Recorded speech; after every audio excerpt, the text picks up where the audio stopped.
আল্লাহ পাক বলছেন ওয়া মাইয়াস্তানকিফ আন ইবাদাতিহি ওয়া ইস্তাকবির ফাসায়াহশুরুহুম ইলাইহি জামিআ। কেউ যদি আল্লাহর বন্দেগী করার ব্যাপারে লজ্জা পোষণ করে, যদি লজ্জার কারণ মনে করে, অহংকার করে, গৌরব করে, তাহলে তারা পালাবে কোথায়, যাবে কোথায়? আমি কিয়ামতের দিন সবগুলিকে এক জায়গায় করে ফেলবো। এমন এক কিতাব ইয়াহদি ইলার রুশদ, যে কিতাব শুনলে পরে শ্রোতাকে হেদায়েতের রাস্তা দেখায় দেয়, এমন এক কিতাব শুনলাম। আর এই কিতাব শোনা মাত্র ফামান্না বিহি, কোরআন শুনলাম আর ঈমান আনলাম। নবীজি বলেন, জেনেরা আমার মুখে তেলাওয়াত শুনে পড়ে নিল লা ইলাহা ইল্লাল্লাহু মুহাম্মাদুর রাসূলুল্লাহ। এই কোরআন এমন এক কোরআন, মান ক্বালা বিহি সাদাকা, যে কোরআন শরীফ থেকে যে কথা বলে সেই সত্য কথা বলে। কোরআন থেকে যে কথা বলে সে কি বলে? তার কারণ কোরআন এসেছে কার কাছ থেকে? ওয়া মান আসদাকু মিনাল্লাহি কিলা, আমি আল্লাহর চাইতে সত্যবাদী আর কে হতে পারে? আল্লাহর নবী বলেন, কোরআন থেকে যে কথা বলে সেই সত্য কথা বলে। আর ওয়ামান আমিলা বিহি উজরা, এই কোরআন যে আমল করবে তাকে পুরস্কার দেওয়া হবে, সে পুরস্কৃত হবে, দুনিয়ায় পুরস্কার পাবে, আখিরাতেও পুরস্কার পাবে। সুবহানাল্লাহ। ওয়ামান হাকামা বিহি আদালা, আর কোরআন থেকে যে বিচার ফয়সালা করবে সেই কেবলমাত্র সঠিক সুষ্ঠু বিচার কায়েম করবে, সোশ্যাল জাস্টিস সেই করতে পারবে, সুবিচার জাস্টিস কায়েম সেই করতে পারবে। ওয়ামান দাআ ইলাইহি হুদিয়া ইলা সিরাতিম মুস্তাকিম, আর কোরআন থেকে যে দাওয়াত দেয়, কোরআনের দিকে যে দাওয়াত দেয় সেই কেবলমাত্র সঠিক সহজ সরল রাস্তার দিকে দাওয়াত দেয়, যেই দাওয়াত শুরু হয় পৃথিবীর মাটি থেকে আর শেষ হয় গিয়া জান্নাতুল ফিরদাউসে। আমার ভাইয়েরা, কোরআন এর পরিচয়ের কথা বলতেছিলাম। আল্লাহ পাক কি কোরআন আমাদের শিখালেন, কোন কোরআন আমাদের শিখিয়েছেন, সেই কোরআনের পরিচিতি আপনাদের সামনে আমি তুলে ধরতেছি। আমি নিজে না, এবার কোরআন তার পরিচয় নিজেই দেবে। কেউ যদি কোরআনের কাছে জিজ্ঞাসা করে, কোরআন তুমি কোথা থেকে নাজিল হয়েছ, কে তোমাকে নাজিল করেছে, এই প্রশ্ন যদি কেউ কোরআনের কাছে করে, কোরআন নিজেই তার জবাব দিতে পারে কিনা? কোরআন নিজেই বলে, তানজিলাম মিম্মান খালাকাল আরদা ওয়াস সামাওয়াতিল উলা, এই কোরআন নাযিল করেছেন তিনি, যিনি ওই সুউচ্চ আকাশ আর জমিনকে যিনি সৃষ্টি করেছেন, সেই আল্লাহ আমারে নাযিল করেছেন। কোরআনের কাছে কেউ যদি প্রশ্ন করে, ও কোরআন, এই পৃথিবীতে নাযিল হওয়ার আগে তুমি কোথায় ছিলে? কেউ যদি প্রশ্ন করে, কোরআনে কারীম নিজের পরিচয় শোনায়, আমি কোথায় ছিলাম শোনো। বাল হুয়া কুরআনুম মাজিদুন ফি লাউহিম মাহফুজ, বরং এই কিতাব অতীব মর্যাদা সম্পন্ন সুরক্ষিত ফলকে লিপিবদ্ধ ছিল, আমি ছিলাম লৌহে মাহফুজে, সেখান থেকে এসেছি। যদি কেউ প্রশ্ন করে, কোরআন কি কোরআন, তুমি কার উপরে অবতীর্ণ হয়েছ? জবাব কোরআন নিজেই দেয়, ওয়া আমিনু বিমা নুযিলা আলা মুহাম্মাদ ওয়া হুয়াল হাক্কু মির রাব্বিহিম, ঈমান আনো সেই জিনিসের উপরে যেটা মুহাম্মদ সাল্লাল্লাহু আলাইহি ওয়াসাল্লামের উপর অবতীর্ণ হয়েছে। আবার অন্য আয়াতেও জবাব পাওয়া যায়, তাবারাকাল্লাযী নাযালাল ফুরকানা আলা আবদিহি লিয়াকুনা লিল আলামিনা নাযীরা, অতীব বরকতপূর্ণ মহান সত্তা সেই আল্লাহ রাব্বুল আলামিন, যিনি তার বান্দার পরে ফুরকান অবতীর্ণ করেছেন। সুবহানাল্লাহি ওয়া বিহামদিহি। কোরআনের নাম আমি বলেছিলাম শুধু কোরআন নয়, অনেক নাম আছে। কোরআনের আরেক নাম ফুরকান, কোরআনের আরেক নাম কি? আল ফারকু বাইনাল হাক্কি ওয়াল বাতিল। কোরআন হচ্ছে সেই মহাসত্য যা মিথ্যা এবং সত্যের মধ্যে পার্থক্য সূচিত করে, মঙ্গল এবং অমঙ্গলের মধ্যে পার্থক্য সৃষ্টি করে, যা সত্য এবং মিথ্যার মধ্যে তাফরিকা সৃষ্টি করে, সত্যকে মানুষকে বুঝিয়ে দেয়, তার নাম হচ্ছে ফুরকান।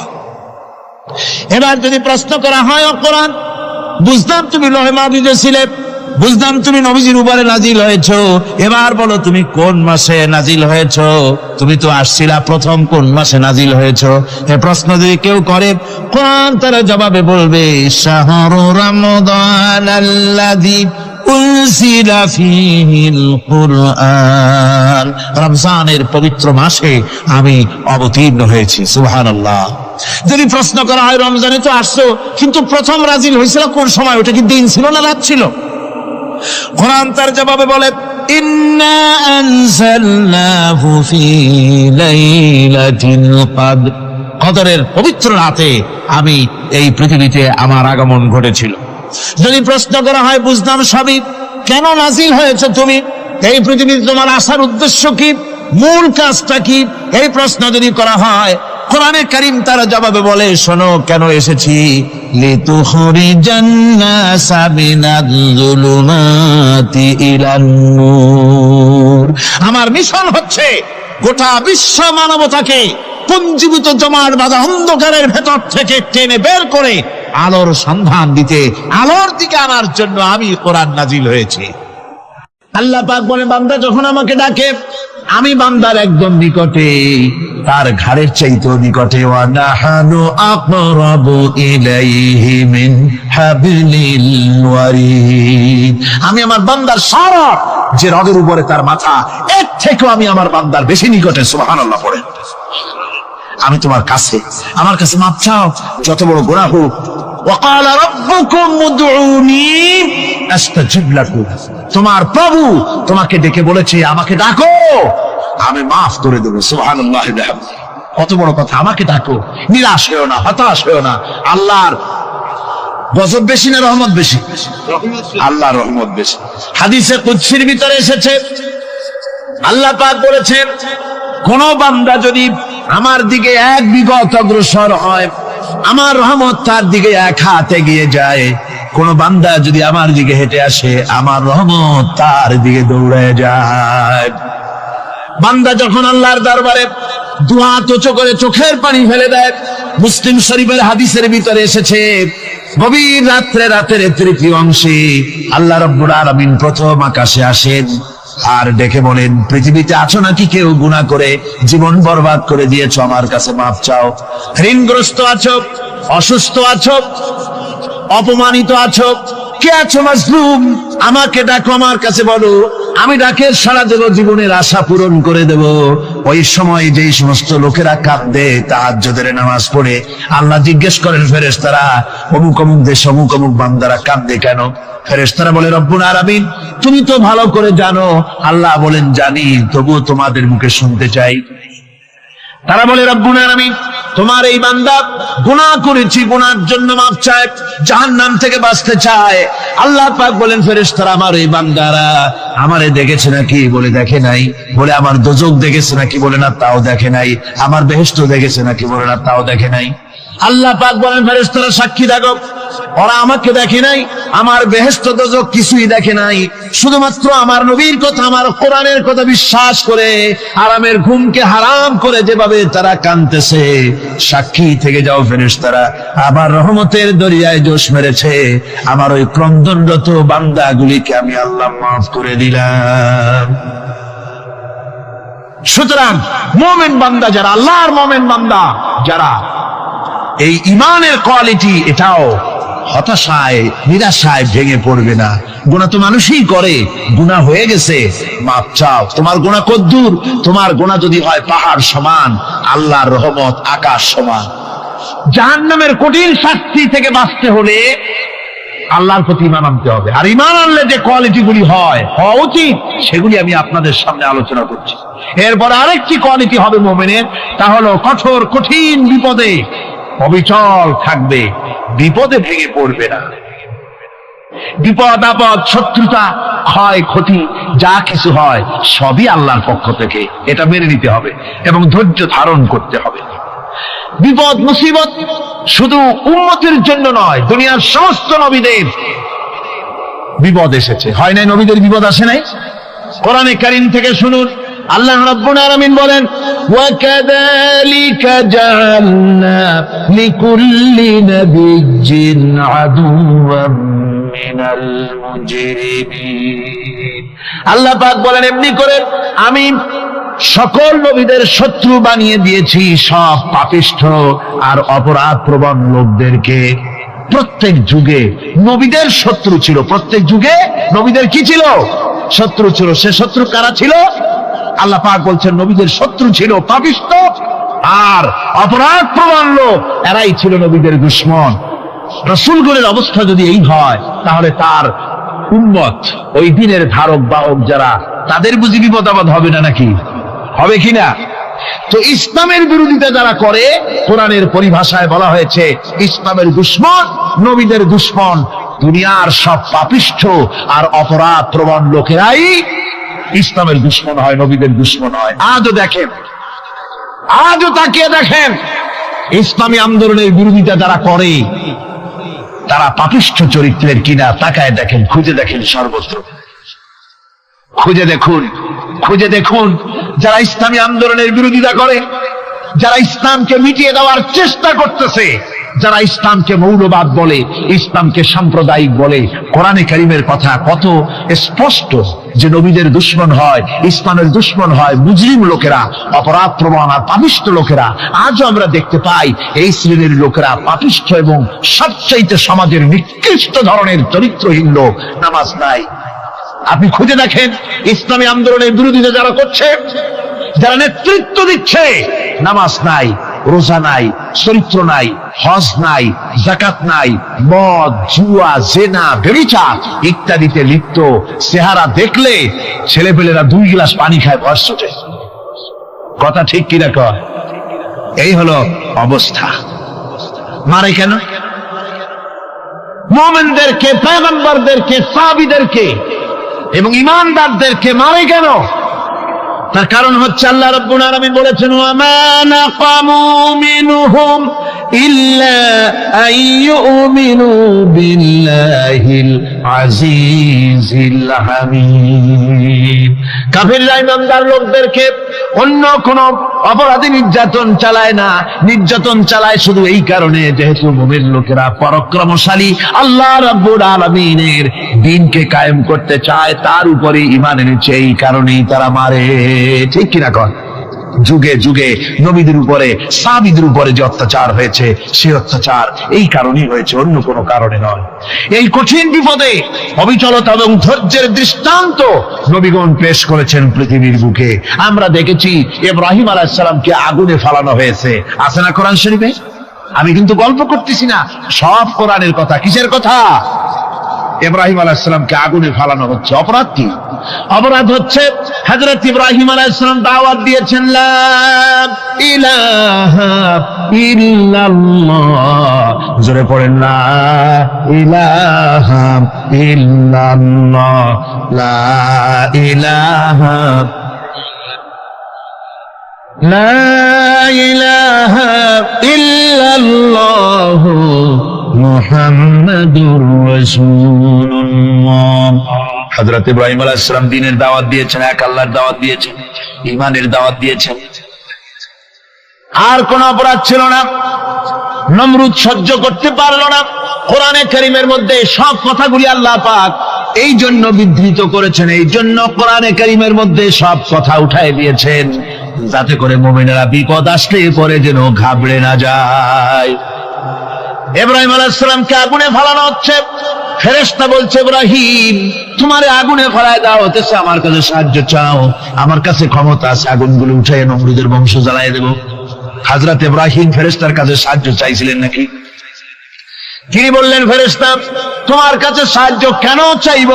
আমি তো এমন কোন অন্ধ আল্লাহর ইবাদত করি না যেই অন্ধ স্রষ্টা তার গোলামের দুঃখ দুর্দশা না দেখেন। আমি তোমার কাছে সাহায্য চাইব না। হযরত ইব্রাহিম আলাইহিস সালাম পাস করলেন। কি বলেন, পাস করছেন না? ঈমানের পরীক্ষায় পাস। আগুনের মধ্যে হযরত ইব্রাহিমকে যখন ফেলানো হচ্ছে, রব্বুল আলামিন আগুনের প্রতি নোটিশ করে দিলেন, ইয়া নারু কুনি বারদাও ওয়া সালামান আলা ইব্রাহিম। আগুন আমার ইব্রাহিমের জন্য শান্তিদায়ক, ঠান্ডা হয়ে যা। এখন কি আর আগুনের বাপের ক্ষমতা আছে ইব্রাহিমকে পোড়ানো? আর ক্ষমতা নাই। আমার বন্ধুগণ, ইব্রাহিম আগুনের ভিতরে আরামে বসা আছেন, আর ওদিকে নমরুদ বসে বসে দেখতেছে দূর থেকে ইব্রাহিম তো জ্বলে না, গায়ের মধ্যে আগুন জ্বলে গেল। ডাক দিয়া কয়, আগুন তোর হলো কি? কেন জ্বালাইতে পারিস না আমার দুশ্মন রে? হলোটা কি তোর? তোর কি জ্বালানো শক্তি বন্ধ হয়ে গেল নাকি?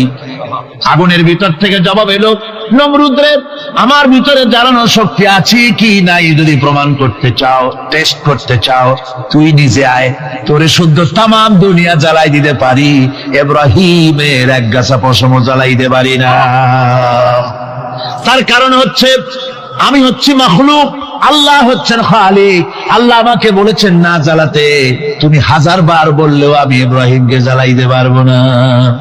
কোরআনে কারিমে ঘটনা বলে মুমিনদেরকে সাহস দেওয়া হচ্ছে, মুমিনেরা দ্বীনের কাজ করতে গিয়ে বিপদ আবাজ আসবে, ইমানের দাবি হলো বিপদ আসবে, আর বিপদ আসলে ঘাবড়ায় যেও না, মুসিবতে পড়ে চিন্তায় পেরেশানে হয়রান হয়ে যেও না। বিশ্বকবি আল্লামা ইকবাল কি সুন্দর করে বলেছেন, আজ ভি হোক জু ইব্রাহিম কা ইমা पैदा आग कर सकती है एक अंदाज गुलिस्तां पैदा। ইব্রাহিমের ইমান যদি আজিও কোথাও হয় বিদ্যমান, করতে পারেন অগ্নিকুণ্ডে খুবসুরত এক গুলিস্তান। আজও যদি আগুনের ভিতরে কোন নমরুদ কোন ইব্রাহিমকে যদি ফেলে দেয়, আল্লাহ রাব্বুল আলামিন আজও আগুনকে ফুলের বাগান বানায়া দিবেন।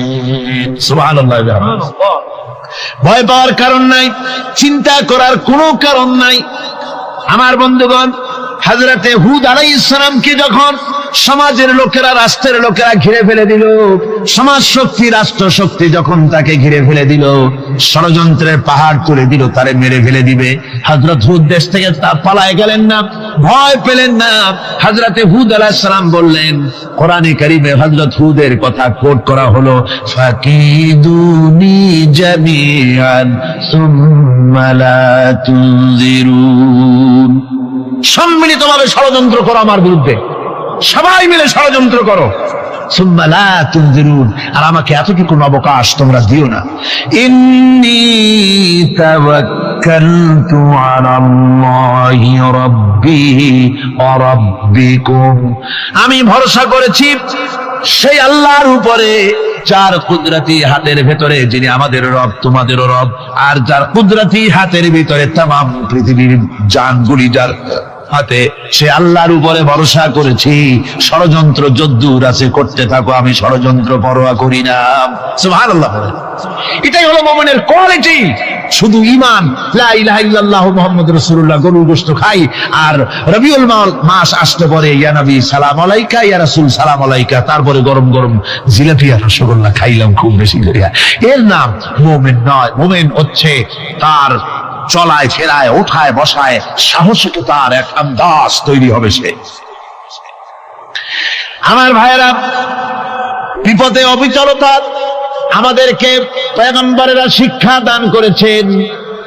আমরা দেখতে পেয়েছি বিশ্বনবী জনাবে মুহাম্মদুর রাসূলুল্লাহ সাল্লাল্লাহু আলাইহি ওয়াসাল্লাম হিজরতের রাত, কাফেরেরা চতুর্দিকে দাঁড়ানো, হযরত জিবরাইল এসে বলেন, ইয়া রাসূলুল্লাহ, হে কাফেরেরা চতুর্দিকে ঘিরে দাঁড়িয়েছে, গভীর রাত, এখন হাতে তাদের তরবারি, সকাল হলে পরেই তারা আপনাকে মেরে ফেলে দেবে, তাড়াতাড়ি ওঠেন, মদিনার দিকে চলে যান।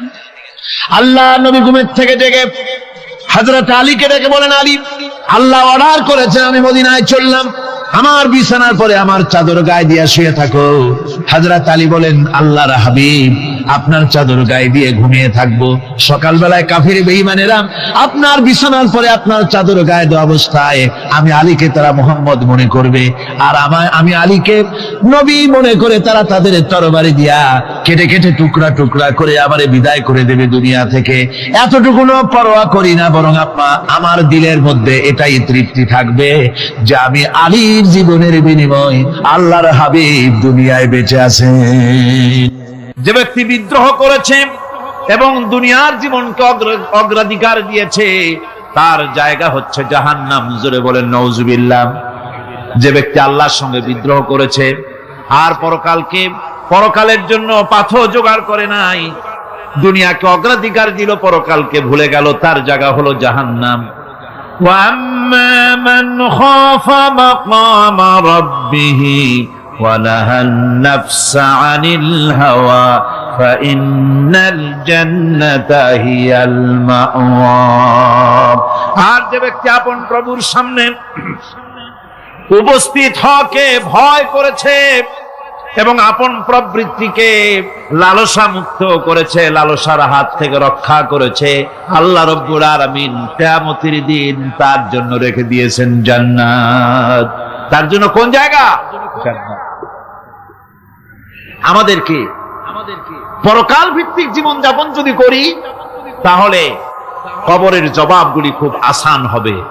আর যদি পরকাল ভিত্তিক জীবন যাপন না হয় কবরটা মুসিবত হয়ে যাবে। হযরত ওসমান রাদিয়াল্লাহু তাআলা আনহু কবরের কাছে গিয়ে খুব কাঁদতেন। সাহাবায়ে কেরাম প্রশ্ন করেছেন, হুজুর, রাসূল করিম সাল্লাল্লাহু আলাইহি ওয়াসাল্লাম যখন জান্নাত ও জাহান্নামের ওয়াজ করেন কখনো তো এত বেশি আপনি কাঁদেন না, যত বেশি কাঁদেন কবরের কাছে এসে, কারণ কি? হযরত ওসমান রাদিয়াল্লাহু তাআলা আনহু বলতেন, আমার সাথীরা, আমি আমার হাবিবের কাছে, আল্লাহ রাব্বুল আলামিনের রাসূলের কাছে আমি শুনেছি এই কবরটাই হলো প্রথম স্টেশন, এই কবরটাই হলো প্রথম ইমিগ্রেশন কাউন্টার। এই জায়গায় যদি কেউ ধরা পড়ে যায়, কারো যদি চার্জশিট হয়ে যায়, সব জায়গায় ধরা পড়ে যাবে, হাসরে মিজানে সিরাতে কোনো জায়গায় নাজাত পাবে না। আর এই কবরটা যদি কেউ মুক্তি পেয়ে যায়, মিজান সিরাত হাসর সব জায়গা থেকে আল্লাহ তারে ভালোভাবে পার করে দিবেন। এটা হলো আসল জায়গা, মারাত্মক জায়গা, খুব মারাত্মক জায়গা। আমি এটাকে ইমিগ্রেশন কাউন্টার বলেছি আমার ভাষায়। ইমিগ্রেশন কাউন্টার যারা বিদেশ ভ্রমণ করেছেন তারা জানেন। লন্ডন যাবেন, আমেরিকা যাবেন, সৌদি আরব যাবেন, যে কোনো বিদেশে যাবেন, গেলেই পাসপোর্ট তারা দেখবে। পাসপোর্টে আপনার ন্যাশনালিটি কোনটা সেটাই তারা জানতে চাইবে। আপনি কোন দল করেন এটা তারা জানতে চাইবে না। আপনি কোন ভাষায় কথা বলেন তাও তাদের জানার দরকার নেই। প্রথমেই তারা আপনার ন্যাশনালিটি দেখবে, আপনার আইডেন্টিটি কি তারা জানতে চাইবে। তারপরে যদি স্যাটিসফ্যাক্টরি হয় আপনাকে ভিসা দিয়ে ভেতরে ঢোকবার ব্যবস্থা করে দেবে। আর যদি তারা স্যাটিসফাইড না হয় তাহলে আপনাকে মেহমানখানায় ঢুকানো হবে গ্রেফতার করে। কবর হচ্ছে এ ধরনের একটি ইমিগ্রেশন কাউন্টার। কবরের ভিতরে মানুষ যখনই রাখা হবে সঙ্গে সঙ্গে দুজন ফেরেশতা আসবে। কবরের কাছে যারা এসেছিল দাফন হয়ে যাওয়ার পর এই লোকগুলি 40 কদম যেতে যতক্ষণ লাগে এর মধ্যেই দুজন ফেরেশতা এসে যাবে। এসে জিজ্ঞেস করবে, মান রব্বুকা, তুমি কোন দল করতে, ওটা তাদের জানার দরকার নেই। চাকরি কিসে করতেন ওটা জানার দরকার নেই। ব্যবসা করতেন না চাকরি করতেন প্রয়োজন নেই। প্রথমেই জিজ্ঞাসা করা হবে ন্যাশনালিটি, প্রথমেই জিজ্ঞাসা করা হবে তার ন্যাশনালিটি সম্পর্কে, তার আইডেন্টিটিটা কি, এবং সেটাকে সত্যায়িত করার জন্য, বোঝার জন্য 3টি প্রশ্ন। প্রথম প্রশ্ন, মান রব্বুকা ওয়া মা দীনুকা ওয়া মান নাবিয়্যুকা, তোমার রব কে, তোমার দ্বীন কি, তোমার নবী কে। যদি এই ব্যক্তি বেঈমান হয়, মুনাফিক হয়, সে বলবে হায় হাতা লা আদরি, হায় হাতা লা আদরি, জানি না আমার রবকে, আমি জানি না। তোমার দিন কি, দিন কারে কয় বুঝি না। এরপরে আল্লাহর নবী জনাবে মুহাম্মদ রাসূলুল্লাহ সাল্লাল্লাহু আলাইহি ওয়াসাল্লাম কে দেখানো হবে, বলা হবে মা কুনতা তাকুলু ফি হাদার রাজুল, এই ব্যক্তি সম্পর্কে তোমার ধারণা কি নিকে, বলবে আমি চিনি না। নাউজুবিল্লাহ। বাস, এরপরে তার যা হবার তাই শুরু হয়ে যাবে।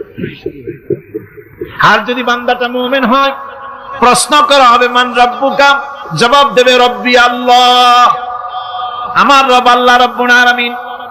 ওয়া মা দীনুকা, দীনুনা ইসলাম, আমার দিন হচ্ছে ইসলাম। এরপরে আল্লাহর নবীকে দেখানো হবে। কয়েক রকমের বর্ণনা আছে, কোন বর্ণনায় আছে হুজুরের আকারে দেখানো হবে, অথবা রাসূলকে সরাসরি দেখানো হবে। বলা হবে মা কুনতা তাকুলু ফি হাদার রাজুল, এই লোকটি সম্পর্কে ধারণা কি? মুমিন ব্যক্তি বলবে হাদা নবিয়ুনা মুহাম্মাদুর রাসূলুল্লাহ সাল্লাল্লাহু আলাইহি ওয়াসাল্লাম, ইনি আমার তো সেই নবী মুহাম্মাদুর রাসূলুল্লাহ সাল্লাল্লাহু আলাইহি ওয়াসাল্লাম। আমরা যদি এই রকমের জবাব দিতে পারি, আল্লাহ কবুল করো। সকলে জোরে বলেন আমিন।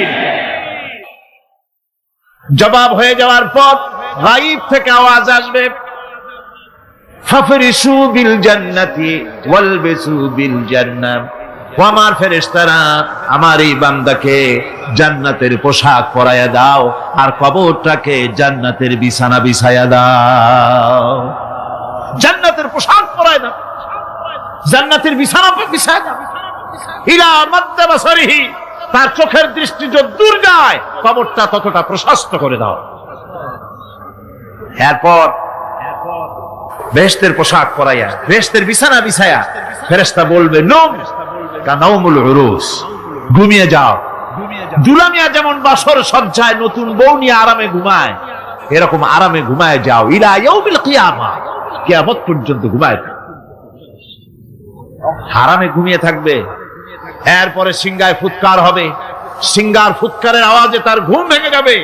বলবে ইয়া ওয়াইলানা মান বা'থানা মিন মারকাদিনা, হায় আফসোস, আমার এত আরামের ঘুম থেকে কে আমাকে জাগ্রত করলো, আমার ঘুমটারে নষ্ট করলো কে?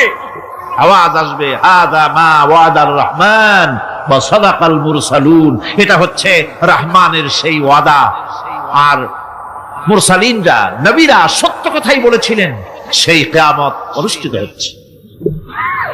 আমার বন্ধুগণ, সেজন্য এই দুনিয়ার মোহে পড়ে থাকলে পরে দুনিয়ায় যারা অগ্রাধিকার দিবে দুনিয়াকে পরকালের তুলনায়, জবাব দিতে পারবে না কবরের ভিতরে গিয়া।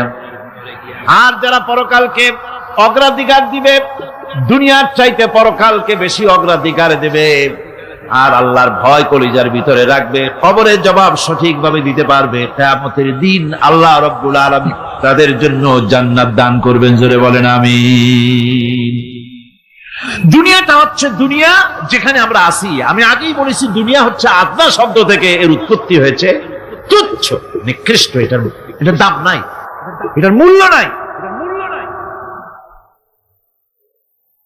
হযরত ইবনে কাইয়িম রাহিমাহুল্লাহ নওয়ারাল্লাহু মারকাদাহু ওয়া জাআলাল জান্নাতা মাথওয়াহু, হযরত ইবনে কাইয়িম তিনি বলছেন, সুন্দর করে বলছেন দুনিয়া সম্পর্কে, মা মাদা ফিদ দুনিয়া আহলামুন ওয়া মা বাকিয়া মিনহা আমানি ওয়াল ওয়াক্তু বাইনাহুমা দাইউন। মা মাদা ফিদ দুনিয়া আহলামুন, জীবনের যে অংশ ফেলে এসেছি সেটা আজ একটা স্বপ্ন। ওয়া মা বাকিয়া মিনহা আমানি, আর জীবনের যে অংশ সামনে বাকি আছে সেটা এখন একটা আকাঙ্ক্ষা। ওয়াল ওয়াক্তু বাইনাহুমা দাইউন, আর এর মাঝখান থেকে সময় সব চলে যাচ্ছে। কত বড় কথা চিন্তা করেছেন? জীবনের যে অংশ ফেলে এসেছি তা আজকে স্বপ্ন, তা কি বলেন? স্বপ্ন। আর সামনে যা আছে সেটা আকাঙ্ক্ষা, আর মাঝখান থেকে সময় সব চলে যাচ্ছে। এরপরে তিনি বলছেন ওয়ামান ইয়াসহাবিদ দুনিয়া ইয়াকুন মিসলা কাবিদিন আলাল মাই খালাতুহু ফুরুজুল আসাবিঈ। দুনিয়াদারের অবস্থা হচ্ছে এই, কেউ যদি দুই হাতে পানি খামসায় ধরে, দুই হাতে কি ধরছে বলেন? দুই হাতে পানি খামসায় ধরেছে, খুব মজবুত করে ধরেছে, দুই মুঠ পানি। বলেন থাকবে কতটুকু? কতটুকু থাকবে? এক ফোঁটাও থাকবে না, কারণ তার আঙ্গুলের ফাঁক তার সাথে খেয়ানত করবে, আঙ্গুলের ফাঁক দিয়া পানিগুলি সব বেরিয়ে চলে যাবে। সুতরাং দুনিয়া যারা চায় তারা ঠিক পানি খামসায় ধরলে পানি যেমন হাতের ভেতর থেকে খেয়ানত করে চলে যায়, যারা দুনিয়া চায় দুনিয়াও তাদেরকে এভাবে ফাঁকি দিয়ে চলে যায়। তবুও দুনিয়ার মায়া মানুষের এত বেশি। আল্লাহর নবী বলেন, লাউ কানা লি ইবনি আদামা ওয়াদিন মিন যাহাবিন লাহাব্বা ইয়াকুনা লাহু সানিন। এই পৃথিবীতে যদি কাউকে একটা মাঠ ভরে যদি সোনা দেওয়া যায়, লোকটা বলবে রব্বুল আলামিন, আমি যদি আরেকটা মাঠ এরকম সোনা ভরা পেতাম। দ্বিতীয় আরেকটা মাঠ দেওয়া হলে আবার বলবে যদি তৃতীয় আরেকটা মাঠ সোনা ভরে যদি পেতাম। নবীজি বলেন, ওয়ালা ইয়ামলাউ জাওফু ইবনু আদামা ইল্লা তুরাব। মানুষের পেট 3.5 হাত মাটি ছাড়া, কবরের মাটি ছাড়া মানুষের পেট ভরবে না। আরো চাই, আরো চাই, চাওয়ার কোনো শেষ নাই।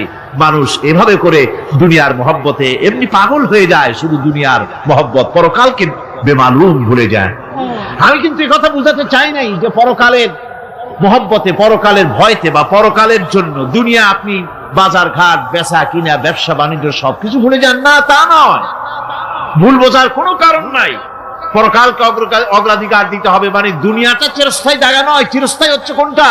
আখিরাত। চিল্লা এখন কোনটা?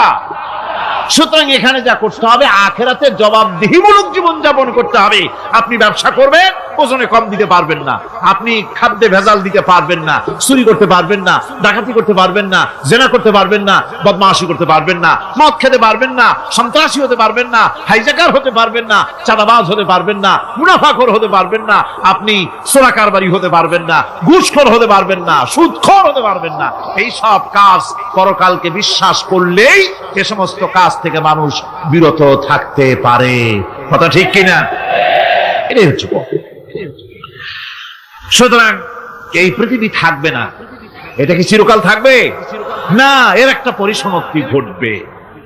যেমন করে সারা বছর লেখাপড়া করার পর কলেজে, বিশ্ববিদ্যালয়, মাদ্রাসায়, হাই স্কুলে, সব জায়গায় সারা বছর লেখাপড়া করার পর যেমন পরীক্ষা দেওয়ার একটা দিন আসে, সারা বছর ব্যবসা করার পর হিসাব নিকাশ করার যেমন একটা সময় আসে, সারা মাস চাকরি করার পর বেতন পাওয়ার যেমন একটা দিন আসে, সারা জীবন চাকরি করার পর পেনশন পাওয়ার যেমন একটা সময় আসে, অনুরূপ ভাবে এই দুনিয়া যেদিন শেষ হয়ে যাবে, আল্লাহ নির্ধারিত সময় শেষ হয়ে যাওয়ার পর একটা সময় আসবে যখন আল্লাহ রব্বুল আলামিন সব শেষ করে দিবেন, লন্ডভন্ড হয়ে যাবে, কিছুই থাকবে না।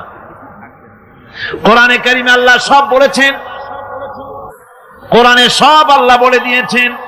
আল্লাহ পাক বলেন এই পৃথিবীর সব কেমন ভাবে ধ্বংস হবে তার চিত্র আল্লাহ পাক কোরআনে কারিমে তুলে ধরেছেন। ইযাস সামাউ ফাতারাত ওয়া ইযাল কাওয়াকিবু তাসারাত ওয়া ইযাল বিহারু ফুজ্জিরাত ওয়া ইযাল কুবুরু বু'সিরাত। যখন আকাশসমূহ দীর্ণ বিদীর্ণ হয়ে যাবে, তারকাগুলি বিক্ষিপ্ত হয়ে ছিটকে পড়বে, আর সমুদ্রগুলি উচ্ছ্বসিত হয়ে পড়বে, কবরগুলি সব তার ভেতরে যা আছে উদ্গীরণ করে দেবে, তারকাগুলি স্থিমিত হয়ে যাবে। এরপরে সমস্ত আকাশগুলি কিতাবের পৃষ্ঠার মতো একটার পরে একটা ঠাস ঠাস করে পড়তে থাকবে, চূর্ণ বিচূর্ণ হয়ে ভেঙে চুরে একাকার হয়ে যাবে। পাহাড়গুলিকে উড়িয়ে দেওয়া হবে, চন্দ্র এবং সূর্য একাকার হয়ে যাবে। আল্লাহ রাব্বুল আলামিন বলেন ফাইদা বারিকাল বাসার ওয়া খাসাফাল কমার ওয়া জুমিআশ শামসু ওয়াল কমার। চক্ষু যখন বিস্ফারিত হয়ে যাবে, চাঁদ যখন তার আলো হারিয়ে ফেলবে, সূর্য যখন তার আলো হারিয়ে ফেলবে, চাঁদ আর সূর্য সব একাকার হয়ে যাবে, সেই সময়ের অবস্থাটা কি চিন্তা করো। মানুষ হয়রান হয়ে দৌড়াদৌড়ি করবে। ওয়াহুমিলাতিল আরদু ওয়াল জিবালু ফাদুক্কাতা দাক্কাতান ওয়াহিদা। জমিন এবং পাহাড়গুলির মধ্যে আল্লাহ রাব্বুল আলামিন সংঘর্ষ বাঁধিয়ে দিবেন, পাহাড়গুলি ভেঙে চুরে টুকরা টুকরা হয়ে যাবে, পাহাড়গুলি উঁচু করে জমিনের উপরে আছাড় মেরে আল্লাহ রাব্বুল আলামিন ভেঙে চুরে চুরমার করে দিবেন। সুবহানাল্লাহ। ওয়া তাকুনুল জিবালু কালইনিল মানফুস, পাহাড়গুলো পেঁজা ধোনা তুলার মতো করে উড়িয়ে দেওয়া হবে, পাহাড় উড়ে যাবে। সুবহানাল্লাহ। পাহাড় পাথরের তৈরি করা পাহাড়, এই পাহাড়গুলি তুলার মতো হয়ে উড়বে কিভাবে? আমি এই দৃশ্য নিজের চোখে কিছুটা হলেও দেখছি। আজ থেকে 10 দিন আগে আমি ইতালি সফর করে এসেছি। ইতালির রাজধানী রোম। রোম প্রাচীন সভ্যতার লালন ভূমি। কোরআনে কারিমে সূরায়ে রোম রয়েছে, এই রোম সেই রোম। এখানের বাদশার কাছে রাসূল করিম সাল্লাল্লাহু আলাইহি সাল্লাম হেরাক্লিয়াসের কাছে চিঠি পাঠিয়েছিলেন, সেই রোম। 12 থেকে 15,000-এর মতো বাংলাদেশি মুসলমান সেখানে আছে। জুমার দিন, যেদিন আমি গেলাম তার পরের দিনই জুমা ছিল। জুমার নামাজ পড়লাম ভ্যাটিকানের কাছেই বিশাল মসজিদ, ইউরোপের ভিতরে সবচেয়ে বড় মসজিদ এটা। রোম ইসলামের দুশমনদের রাজধানী। সেইখানে যখন আযান হচ্ছে আশহাদু আন্না মুহাম্মাদার রাসূলুল্লাহ, আমার অনুভূতির কথা আপনাদেরকে বোঝাতে পারবো না, কি অনুভূতির সৃষ্টি হয়েছে আমার ভেতরে। ভ্যাটিকানের পোপ এক পাশে, কিছু দূরেই ভ্যাটিকান, ওটা হচ্ছে গোটা পৃথিবীর সমস্ত খ্রিস্টানদের কাবা, ভ্যাটিকান। তার পাশেই বিশাল মসজিদ, সেখানে নামাজ পড়লাম। চিন্তার ভেতরে আসলো আল্লাহ রাব্বুল আলামিন তার হাবিবের নাম, তার তাওহীদ, তার রিসালাতকে কিভাবে বিশ্বময় ছড়িয়ে দিলেন। আবু জাহেল চাইছিল মুহাম্মদ সাল্লাল্লাহু আলাইহি ওয়াসাল্লামকে স্তব্ধ করে দেবে মক্কার জীবনেই। কত বদনাম, সাহের, কাহেন, কাযযাব, শায়ের, নাউযুবিল্লাহি মিন যালিক, কত গালাগালি করলো। আর আল্লাহ শোনালেন, হাবিব চিন্তার কোনো কারণ নাই, ওয়া রাফা'না লাকা যিকরাক, আমি আপনার প্রশংসা বিশ্বময় ছড়িয়ে দেব। সুবহানাল্লাহি ওয়া বিহামদিহি। রোম প্রোগ্রাম শেষ করে আমাকে তারা নিয়ে গেল, যেটা আমি বলছি সফর কাহিনী শোনাবার সময় এটা না, যেহেতু এর সঙ্গে প্রাসঙ্গিক সেজন্য বলছি। পাহাড় কেমনে তুলার মতো হয়ে উড়বে তার নজির দেখেছি।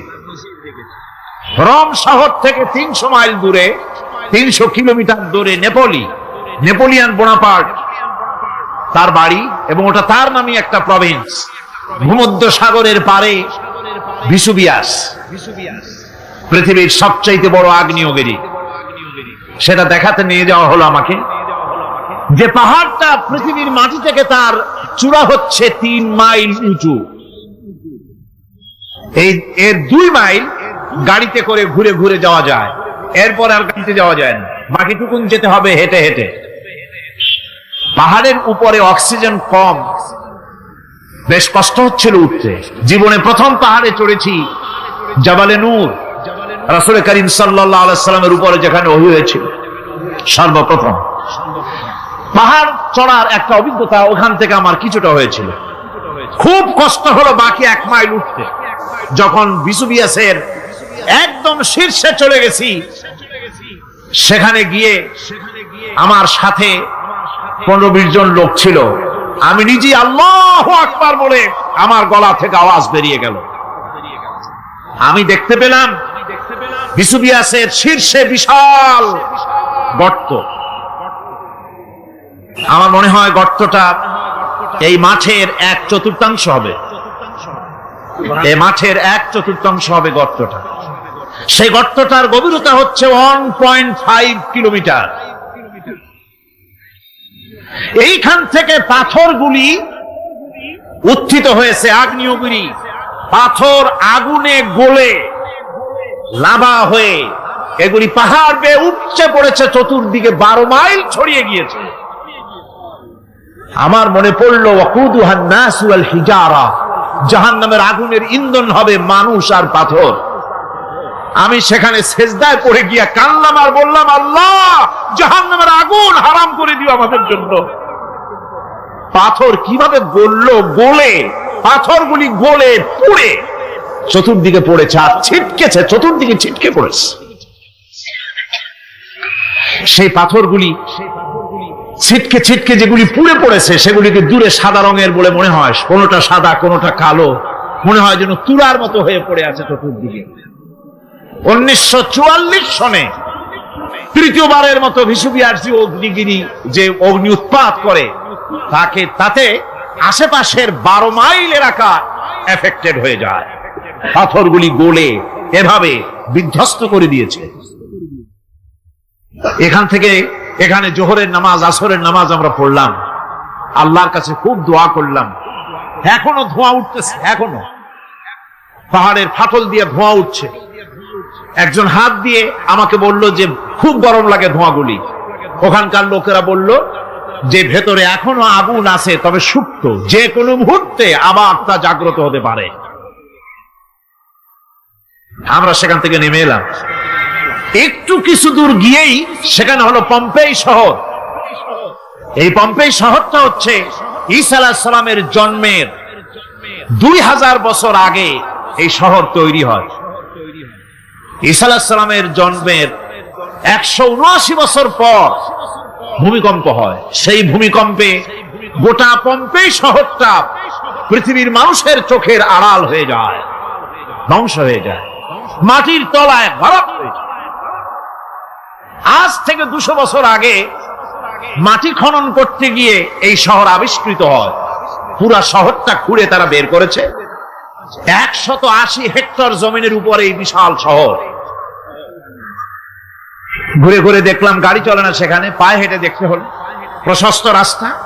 আজ থেকে 4000 বছর আগের মানুষেরা রাস্তা বানাতে জানতো পাথর দিয়ে, এবং রাস্তার দুধারে তাদের ছিল ফুটপাত, পানির ব্যবস্থা, নগরায়নের সব রকমের সুযোগ সুবিধা। তারপরে সেখানে বিচারালয়, এরপরে দোকানপাট, বাজার ঘাট, সবকিছুর ব্যবস্থা রয়েছে। বিশাল বিশাল পাথরগুলি দিয়ে পিলার তৈরি করা। ভাবলাম এই পিলারগুলি, এই পাথরগুলি তারা কিভাবে ক্রেন ছাড়া এত উপরে উঠালো কি করে, আমার মাথায় আসলো না। পাথর কেটে কেটে সুন্দর সুন্দর অঙ্কন শিল্প তারা করেছে।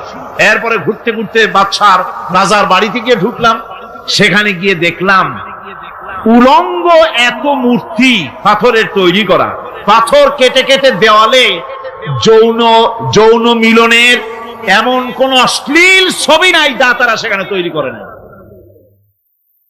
উলঙ্গ মূর্তি আর উলঙ্গ যৌন মিলনের অসংখ্য ছবি দিয়ে এই এলাকা ভরা। তখন আমি বুঝলাম আল্লাহর গজব হওয়ার কারণটা কি, এই শহরটা মাটির নিচে হরক হয়ে যাওয়ার কারণটা কি।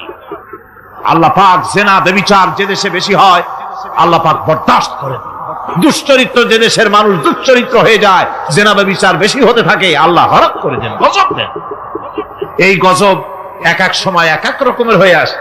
কখনো মাটির নিচে দাবায় দেয়, কখনো মহামারী, কোন দেশে কলেরা, কোন দেশে জলোচ্ছ্বাস, কোথাও ভূমিকম্প, আর সর্বশেষ এই জেনা ব্যভিচারের জন্য আল্লাহ পাকের চূড়ান্ত, এই যৌনতার অশ্লীলতার জন্য চূড়ান্ত গজব বর্তমান বিশ্বের জন্য এইডস। আল্লাহ পাক এই গজব দিয়েছে। বন্ধুগণ, আমি সেই জায়গা, আমি সেখানে যা দেখলাম যে আল্লাহ পাক পাহাড়গুলিকে কিভাবে উড়াবেন, এটা অস্বীকার করার কোনো উপায় নাই। বিশ্বাস তো করতামই, তবে হযরত ইব্রাহিম আলাইহিস সালাম যেমন বলেছিলেন, রব্বি আরিনি কাইফা তুহিল মাউতা, আয় আল্লাহ তুমি মরাকে জিন্দা করবা কেমনে? আল্লাহ পাক বলেন, আওয়ালাম তুমিন, তুমি বিশ্বাস করো না? ইব্রাহিম আলাইহিস সালাম বললেন, বালা, অবশ্যই বিশ্বাস করি, ওয়ালাকিন লিয়াতমাইন্না কলবি, যদি চোখে দেখতাম তাহলে আমার অন্তরাত্মা খুব ঠান্ডা হতো। আল্লাহ রাব্বুল আলামিন চোখে দেখায় দিলেন জিন্দা কেমনে মুর্দা হবে, মুর্দা কেমনে জিন্দা হবে, আল্লাহ দেখায় দিলেন। পাহাড় উড়ায় দিবেন আল্লাহ রাব্বুল আলামিন। একথা কলিজার মধ্যে তার উপর ঈমান, বিশ্বাস, কিন্তু আল্লাহ চোখে দেখাইছেন, ঈমান আরো মজবুত হয়েছে, যা ছিল আরো মজবুত হয়েছে। সুবহানাল্লাহ। আল্লাহর ভয়তে কলিজা কেঁপেছে। আমি পাহাড়ের উপরে কেঁদেছি, যার যার হয়ে কেঁদেছি। বন্ধুগণ, আল্লাহ সুবহানাহু ওয়া তাআলা এই জন্য বলেছেন, কুল সিরু ফিল আরদ, আমার জমিন ঘোরো, ভালো করে দেখো, কাইফা কানা আকিবাতুল মুকাজ্জিবিন, মহাসত্যকে যারা অস্বীকার করেছে তাদের পরিণতি আমি কি করে দিয়েছি, এগুলি চোখে ভালো করে তাকায় দেখো। আমার বন্ধুগণ, সুতরাং এই পৃথিবীর অবসান হবে, এই পৃথিবী ধ্বংস হবে, এই পৃথিবী চূড়ান্ত ভাবে শেষ হয়ে যাবে। হ্যাঁ, আরেকটি কথা বলতে হয়, সেটা হচ্ছে যে এই রোম থেকে আর একটু দূরে 900 মাইল দূরে হচ্ছে সিসিলি। 900 মাইল দূরে, সেখানে এই সিসিলি মুসলমানেরা শাসন করেছিল 350 বছর। সেই সিসিলিতে রয়েছে 360টা মসজিদ মুসলমানদের করা। সমস্ত মসজিদগুলি আজ তালা বন্ধ, একটা মসজিদও খোলা নাই। সেখানকার মুসলমানেরা ওয়াজ শুনতে এসেছিল রোমে। আমি তাদের জন্য পরামর্শ দিয়েছি যে গভর্নমেন্টের কাছে তোমরা দাবি জানাও যে অন্তত একটা মসজিদের দরজা আমাদের জন্য খুলে দাও। রোমের অবস্থানরত প্রবাসী বাংলাদেশি মুসলমানেরা আমাকে বলেছে, তাদের অনেকের বাড়ি চট্টগ্রামেও আছে, আমাকে বলেছে তাদের চোখে পানি আসছে বলার সময় যে চিরাময়ের তাফসীর মাহফিল যখন আসে কলজাটা কাঁদতে থাকে যাওয়ার জন্য। তো যাওয়া তো সম্ভব না এত দূর থেকে, আমাদের সালাম বলে দিবেন যত লোক আসবে, আর আমাদের জন্য দোয়া করতে বলবেন যেন এই রোমের ভিতরে আমরা ইসলামের আদর্শের ভিত্তিতে আমরা যেন চলতে পারি। আপনারা দোয়া করুন তাদের জন্য। ভাইরা আমার, এই পৃথিবী একদিন পরিসমাপ্তি ঘটবে এবং আল্লাহর দরবারে আমাদেরকে উঠতে হবে এবং সেখানে আমাদের বিচার হবে। সেখানে আমাদের কি হবে? বিচার হবে। আল্লাহ পাক বিচারটাকে নির্ভুল করার জন্য, সঠিক করার জন্য প্রত্যেকের গলায় আমলনামা ঝুলায় রাখছে। এখানে রেকর্ডের ব্যবস্থা করা হয়েছে।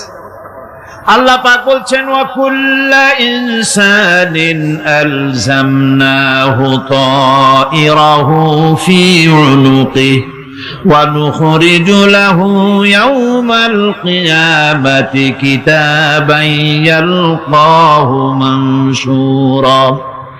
আল্লাহ পাক বলেন, প্রত্যেকের ভালো মন্দ কর্মফল, কর্মলিপি আমি তার গলায় ঝুলায় রেখেছি। কিয়ামতের দিন সে নিজের কাছে স্পষ্ট সব দেখতে পারবে, কোনো জিনিস বাদ পড়বে না। তার গলায় তার আমলনামা ঝুলানো আছে, সব রেকর্ড হতেছে। আমরা যা করছি সবগুলি রেকর্ড হয়ে যাচ্ছে। বর্তমান বিজ্ঞানীরা আবিষ্কার করেছে যে মানুষের শরীরের ভিতরে ডিএনএ আছে, রক্তের ভিতরে ডিএনএ, এটা একটা কোড। মানুষের রক্তের ভিতরে ডিএনএ আছে। যেমন তার ব্রেনের ভিতরে কতগুলি কোষ আছে, এক একটা কোষ এক এক ধরনের কাজ করে, অনুরূপ ভাবে তার শরীরের ভিতরে রক্তের ভিতরে ডিএনএ আছে। এই ডিএনএটা কি? এই ডিএনএটা হচ্ছে, এই ডিএনএ একটা কম্পিউটারের মতো কাজ করতেছে। লোকটা কি করবে, কোথায় যাবে, সে ভালো হবে মন্দ হবে কি হবে, সব তার ডিএনএ এর মধ্যে রেকর্ডকৃত আছে। এটা বোঝার জন্য একটা সুন্দর দৃষ্টান্ত দেওয়া যায়। যেমন এই কাগজটাকে আপনারা মনে করুন একটা গাড়ির একটা ব্লুপ্রিন্ট, একটা গাড়ির ব্লুপ্রিন্ট। এখানে লেখা আছে গাড়ি কিভাবে তৈরি হবে। এই কাগজটা নিয়ে ঘরের মধ্যে রেখে দিলেন। এখন এই কাগজটা থেকেই অটোমেটিক গাড়ির উইন্ডো তৈরি হলো, শিল তৈরি হলো, গাড়ির বডি তৈরি হলো, চেসিস তৈরি হলো, টায়ার তৈরি হলো, ইঞ্জিন তৈরি হলো, ব্যাটারি তৈরি হলো, পেট্রোল নিল, আর কোন রকমের ড্রাইভার ছাড়াই গাড়ি চলতে আরম্ভ করলো। এই কথাটা যদি মনের মাথার মধ্যে আনতে পারেন যে এটা কিভাবে হইতে পারে, এতে লেখা অনুযায়ী যেভাবে হওয়া যদি সম্ভব হয়, অনুরূপ ভাবে মানুষের রক্তের ভিতরে ডিএনএ এর আবিষ্কার করেছে। এর ভিতরে মানুষের ভালো মন্দ, কোথায় যাবে কি করবে, সবকিছুর মধ্যে রয়েছে। কোরআনে কারীমে আল্লাহ রাব্বুল আলামিন, আমি গত বছরও বলছিলাম যে বিজ্ঞানের আবিষ্কার যত বাড়বে কোরআন বোঝা মানুষের জন্য তত সহজ হবে। কোন সুবহানাল্লাহ। কোরআন বোঝা মানুষের জন্য তত সহজ হবে। সুতরাং মানুষের গলার সাথে আল্লাহ পাক বলছেন যে একটা আমলনামা আমি ঝুলাই দিয়েছি তার গলার সাথে। সে যা করতেছে ওখানে সব লিপিবদ্ধ হচ্ছে, কম্পিউটারাইজড, কম্পিউটারের মতো এগুলি সব গ্রহণ করতেছে। এগুলি কিয়ামতের দিন তার সামনে হাজির করা হবে। কিয়ামতে যখন আমলনামা তার সামনে দিয়ে বলা হবে, ইকরা কিতাবাকা কাফা বিনাফসিকাল ইয়াওমা আলাইকা হাসিবা, তাকে বলা হবে নিজের কর্মলিপি নিজেই পড়ো, আজ তুমি তোমার নিজের হিসাব নিতে যথেষ্ট। বন্ধুগণ, এই মাহফিলে যত লোক আমরা বসে আছি, আমরা আমাদের হিসাব নিতে যথেষ্ট না আরেকজন লাগবে? কোন আমরা যথেষ্ট কিনা? কথা বোঝেন নাই? আমি বলতে চেয়েছি এটা, আমরা যদি এখন চোখ বুঝে চিন্তা করি যে পিছনের জীবনে কি করেছি, মনে পড়বে নাকি পড়বে না? বলেন সবাই, পড়বে কি পড়বে না? ছোটবেলায় কবে পায়ের নিচে কাটা ফুটেছিল, কবে কোথায় আছাড় খেয়েছিলেন, কবে কার বেল তাল আম কাঁচা আম চুরি করে খেতে গিয়ে কিল খেয়েছিলেন, তারা খেয়েছিলেন, তাকে এখন মনে নাই? আছে। তাহলে কিল, ওই তাল বেল চুরি করতে গিয়ে যে কিলটা খাইছিলেন সেটাও মনে আছে, ভালো মন্দ সব মনে আছে। তাহলে কোন হোটেলের রুমে কি করছিলেন, কোন স্কুলে কোন কলেজে কি করছিলেন, তারপরে জীবনে ছোট বড় ঘটনাগুলি সব বুঝতে মনে পড়বে না? এবার হিসাব করেন, মনে যদি পড়ে এবার হিসাব করেন আপনি জান্নাতি না জাহান্নামী। আপনি আপনার নিজের হিসাব নেওয়ার জন্য যথেষ্ট। তাকে হিসাব করতে বলা হবে, তোমার হিসাব, তোমার নিজের হিসাব নেওয়ার জন্য তুমি যথেষ্ট, তোমার হিসাব তুমি নিজেই করো, এটা পড়ো। আর সেই কিয়ামতের দিন কোন সাহায্যকারী মিলবে না। লান তানফাকুম আরহামুকুম ওয়ালা আওলাদুকুম ইয়াওমাল কিয়ামাহ। লান তানফাকুম,